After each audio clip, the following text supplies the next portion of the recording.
আমার বাবা মুক্তিযোদ্ধা, আমার নানা মুক্তিযোদ্ধা, তার মানে এই না যে আমি মুক্তিযোদ্ধা পরিবারের সন্তান।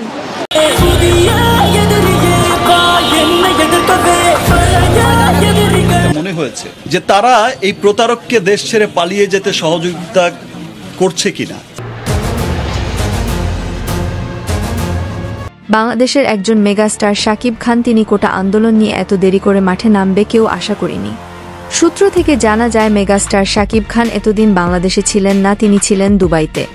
দুবাই থেকে ফিরিয়ে সরাসরি কোটা আন্দোলনকারী ছাত্র ছাত্রীর পাশে দাঁড়িয়েছেন বলে জানা যায় মিডিয়া থেকে।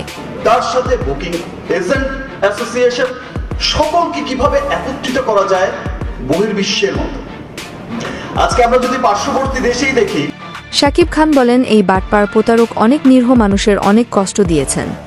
সাধারণ মানুষ আজ 2 মুঠো ভাত খেতেই চিন্তা করে যে আজ আমি সব ভাত খেলে আগামীকালকে কি খাবো। সব জিনিসের দাম বাড়িয়ে দিয়ে সাধারণ মানুষকে এমন একটা জায়গায় নিয়ে গিয়েছেন এই সরকার। বেঁচে থাকতেই সাধারণ মানুষদেরকে পঙ্গু করে দিয়েছেন এই সরকার।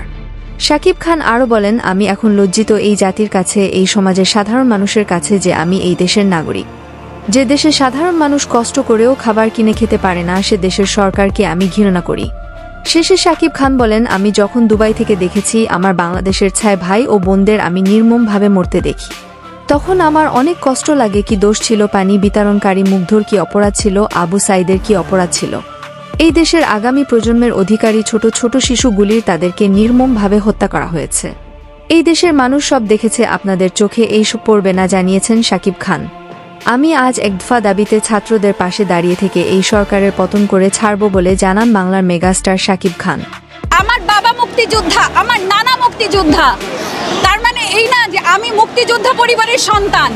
আমার দুইটা আমার পিতা তুল্য মানুষ আমার মুক্তিযোদ্ধা। আমি কখনোই মুক্তিযোদ্ধার চেতনাকে বাদ দিয়ে এখানে আসিনি। মায়ের কান্না আমরা বুঝি, আপনার ভিতর থেকে কোনো কান্না আসে না বাচ্চাদের জন্য, আপনার ভিতর থেকে কোনো কান্না নাই, কোনো খারাপ লাগে না।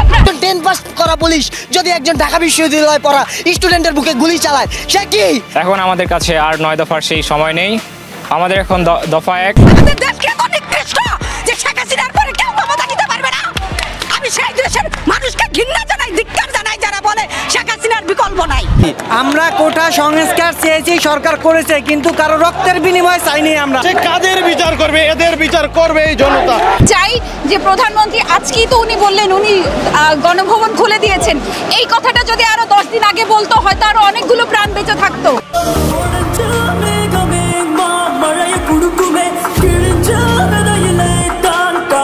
আমি একজন সাধারণ স্টুডেন্ট এবং আমি একজন ক্ষুদ্র আর্টিস্ট। আমি যেটাকে অন্যায় মনে করি সেই অন্যায় প্রতিবাদ করতে আসছি। আমি স্থান আমার দেশের সাথে, আমার অবস্থান ছাত্রদের সাথে, আমার অবস্থান সত্যের সাথে।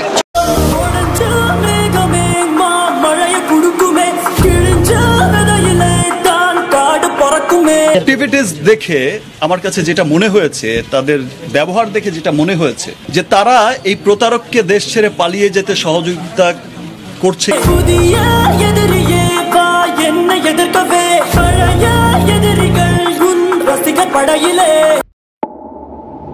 এতক্ষণ সাথে থাকার জন্য ধন্যবাদ। নতুন নতুন আপডেট খবর পেতে চ্যানেলটি সাবস্ক্রাইব করে পাশেই থাকবেন।